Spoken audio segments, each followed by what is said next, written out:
Sur les 3 dossiers inscrits à l'ordre du jour, la traque contre les cybercriminels retient l'attention.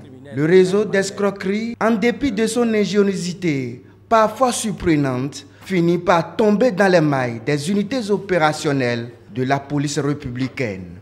Il s'agit d'une bande de mafia via les réseaux sociaux qui anarquent ou escroquent souvent les expatriés et même les nationaux. Le plus souvent, ces escrocs font croire à leurs victimes qu'ils sont des héritiers ou même qu'ils ont des tuteurs, qui ont des trésors et qu'ils sont les seuls à savoir où sont cachés ces trésors.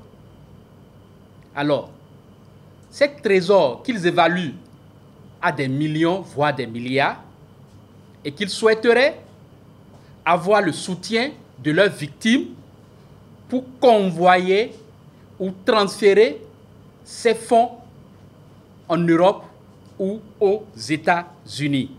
Alors, ils donnent des adresses à leurs victimes. Et les adresses que les victimes reçoivent sont des adresses soit des douaniers ou bien des notaires qui sont bien évidemment membres de la bande.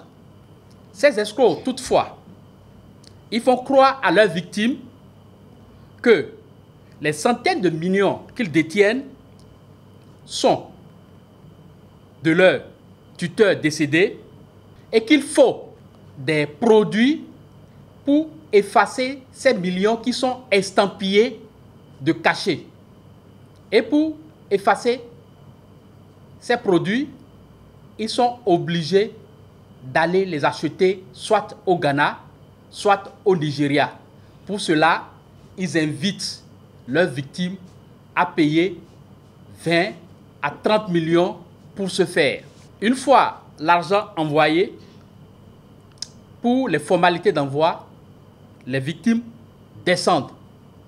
Et quand ils arrivent, on leur présente les caisses où se trouvent les billets. Pendant ce temps, la bande a déjà invité les faux policiers à venir interpeller les victimes.